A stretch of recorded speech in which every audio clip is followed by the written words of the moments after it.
Hello, ladies and gentlemen, Nick here, and welcome to this reaction to Doctor Who Legend of the Sea Devils, the latest episode of Doctor Who at time of recording. Today it's Monday, the 18th of April 2022, Easter Monday. The episode broadcast yesterday on Sunday, the 17th of April 2022, Easter Day. I didn't see it live, unfortunately, because I was working, so I had to watch it afterwards. I had to come see it at home, and it was a bit too late to do a reaction after that, so I'm doing it now. And also, this is a first viewing reaction, not a review. So I know some people have mistaken previous reactions from the series 13 episodes as reviews.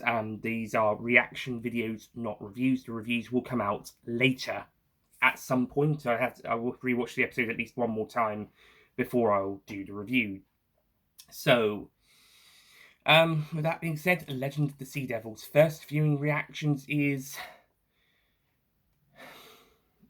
it's good, but I was expecting it to be a bit more fun, a bit more interesting. I expected there to be a bit more story. The Sea Devils' motivation is just currently the same old humans have invaded the planet, so we're going to take it over sort of deal, and they're not really up for negotiating this time. And Madame Ching, we get some good backstory with her later on about why she's doing all of this. But I think this is one of the weaker written historical characters of the Chibnall Whittaker era, possibly even of the new series, maybe even the show in general. I mean, she's good, but I think the writing on her and portrayal could have been a bit better. The actress does a good job in the acting department, but I think the character could have been a bit better. And yeah, the story is just not that much. There's some interesting stuff here, like the Sea Devils hijacking a pirate ship by, I think, what was his name? The pirate from 1533. But or was he mentioned? Let's say a sailor from 1533, sinking his ship, hijacking it, and now taking over to scare humans 3 centuries and a bit, nearly 3 centuries later. And there's this stone thing that somehow transformed the leader Sea Devil into a statue when it came to land looking for this thing, and it wants this thing so it can change the ecosystem of the Earth to make it more aqua-based so the Sea Devils can reclaim the planet. But in honesty, it's not really as interesting or as enjoyable as some of the other stories that have had some interesting ideas and elements into them, including previous Sea Devil stories. It's just okay. It's an alright story, and some fun moments and some good stuff, but mostly it's just okay.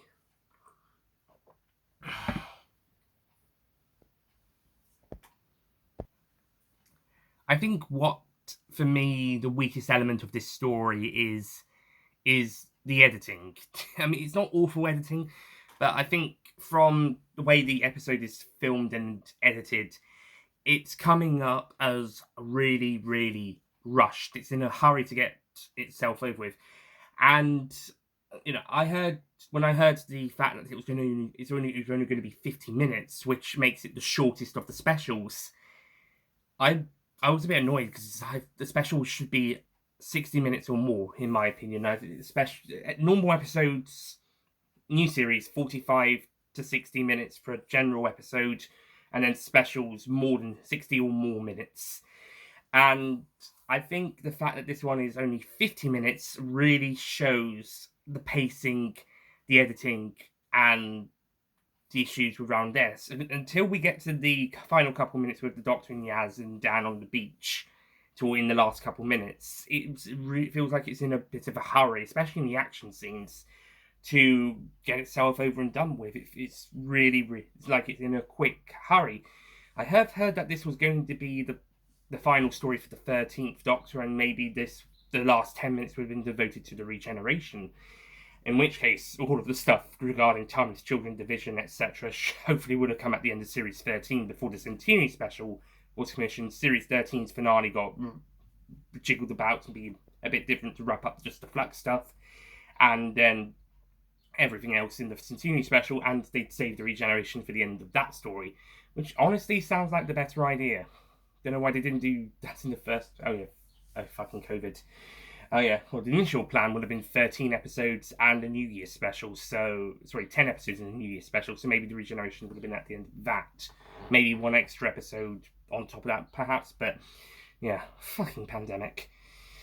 But yeah, but even before the Centenary Special was commissioned, the idea of just wrapping everything up in 2 episodes early is a bit odd. But okay, so but we got the Centenary Special coming, and that'll be a feature length episode at least. So see how that goes. But even with that being commissioned, this episode still could have had those last 10 minutes filled in with some more, well, maybe to slow down the pace, maybe to get more character stuff, including for the main characters who have some decent character developments in this story. But as it stands, it's 15 minutes, so it's the length of the normal episode. It was probably what it was initially planned to be, a normal episode of Series 13 before the pandemic, and it got saved to be a special, unlike some of the other episodes which were firmly rooted into the Flux story arc. But I don't think this one works at 15 minutes. I think it should have been 60 because it is so fast paced in so many scenes, and there is so many quick cuts here and there. And editing in some of the action scenes, like at the start with the Sea Devils killing lots of people, and then later on with the heroes battling the Sea Devils on the ship. The editing is just a bit hokey with all of the shots. It's so fast paced. I think this episode is still going to get a 12 age rating in spite of the how little of the violence they're actually showing with the Sea Devil killing lots of people. I think it's still going to get a 12 rating. So I don't think the cuts were made so that the episode is more could get a PG age rating. Because the BBFC seems to be loving giving Doctor Who 12's age ratings at the moment. I think with the exception of the Saranga Conundrum and Fugitive of the Jadoon, all of the Whittaker episodes have been rated 12, I think. I have to double check the Series 13 ones, but certainly Series 11 and 12, only the episode 5s of those series is a PG. And I disagree with some of those. So I would not be surprised if they're trying to get a PG rating for this episode, but I doubt that. Just doing those silly, when I think that's what maybe those cuts were for. But I honestly think it's going to be a 12, knowing the BBFC at this point.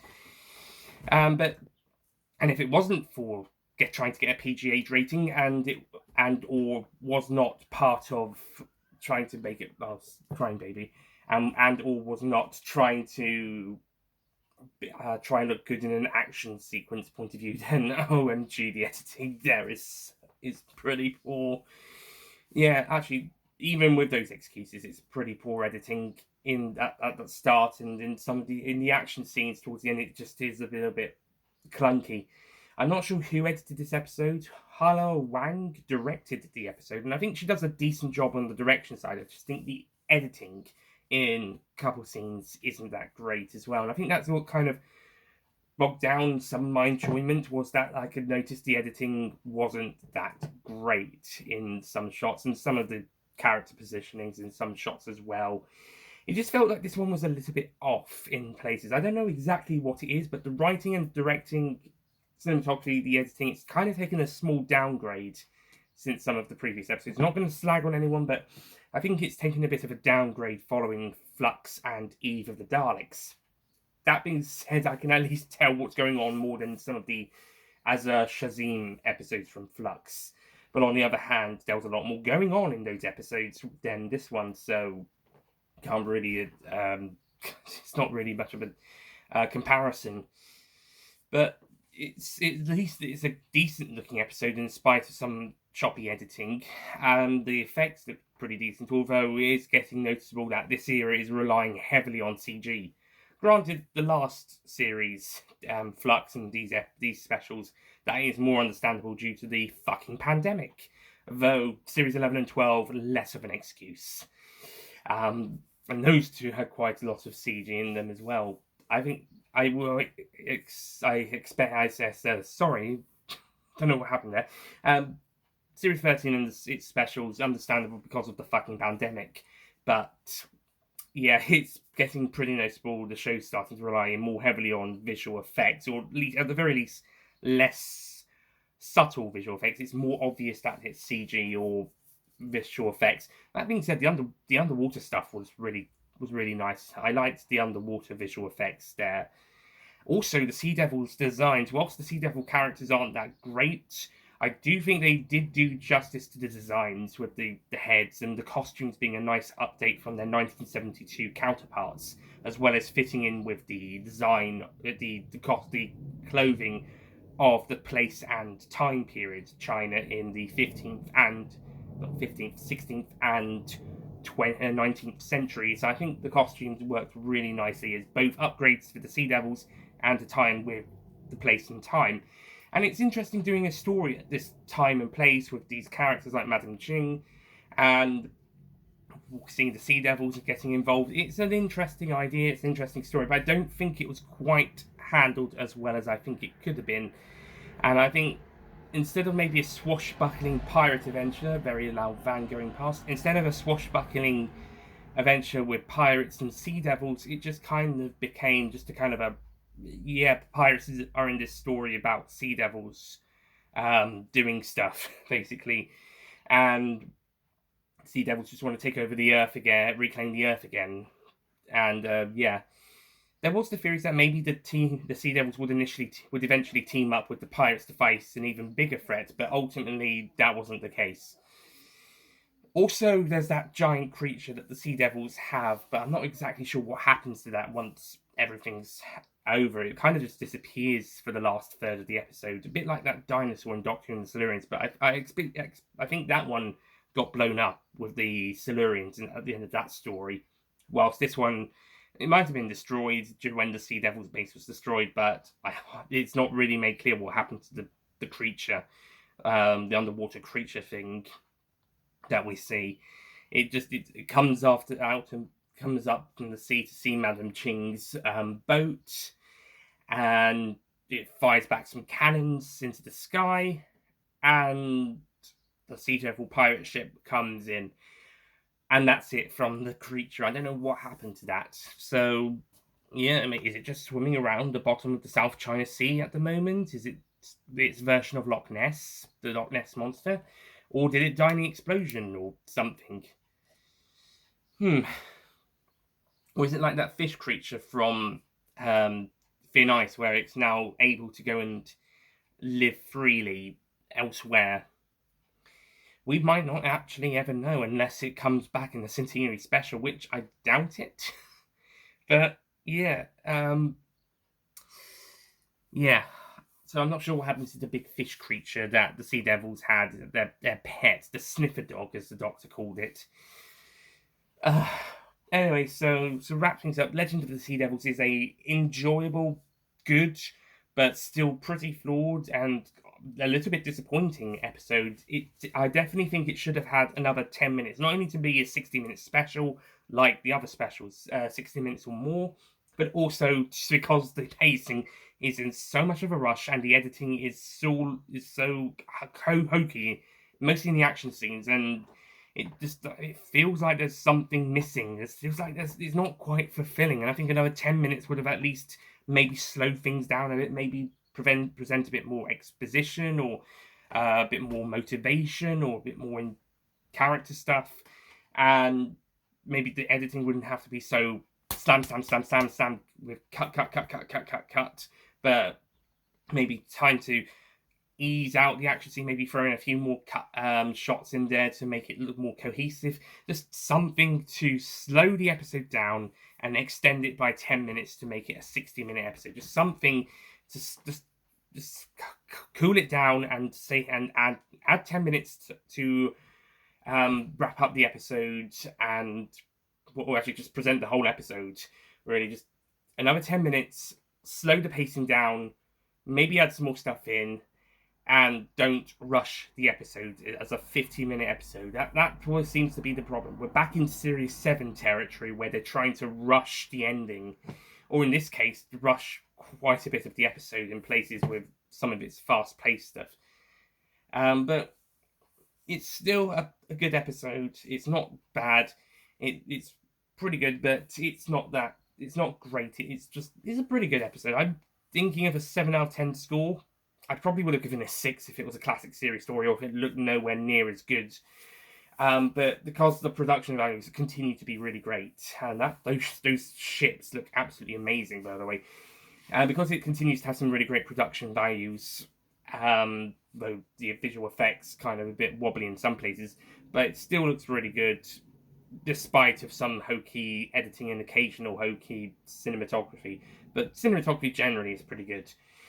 But yeah, I know this was filmed in a pandemic, and that's a explanation for all of this for that. But I think it still could have been a bit more of a slow paced, not slow paced, but calmed the pace down a bit of the episode, and that might have helped in how it's executed as well on a visual level as well as a story level. And I think the fact that it's only 50 minutes rather than 60 episodes could be the source of most of the issues that could be resolved or iron out some of the kinks. As it stands, as a 50-minute episode, as an episode that would have usually have come in series 11, 12, or if it was an odd numbered episode, 13, and especially as the second half, the even number of episodes of series 13 were 55 to 60 minutes. But yeah, it just feels like this one definitely does feel like it was going to be an episode of series 13, and then they cut 10 minutes off when it became the last episode of 13's era. It cut the last 10 minutes off because that would have dealt with the regeneration.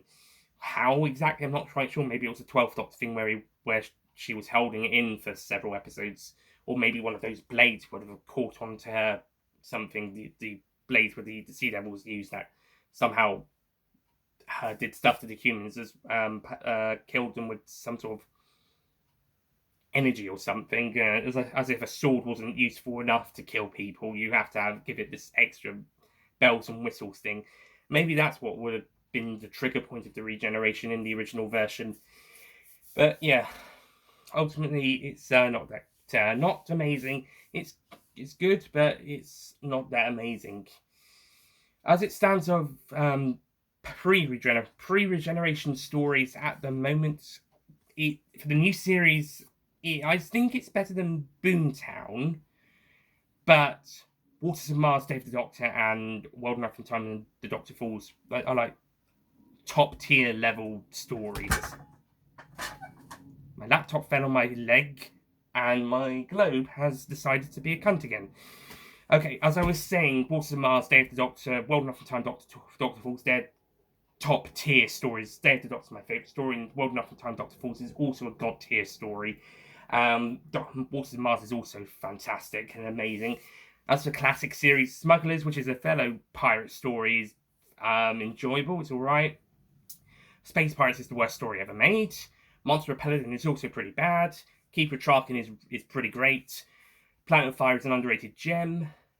Trial of a Time Lord is Trial of a Time Lord. Technically, that counts as both the penultimate and the final story. Well, depends where you ask. If you say Ultimate Foe is the final Sixth Doctor story, then Terror of the Vervoids is technically, and that's I find it fun, but it's not that great. I did pass it 7 out of 10, but I think more for enjoyability rather than anything else. If Time in the Rani counts as 60s, well, technically not his final story, but the Regeneration Ultimate Foe's the penultimate adventure.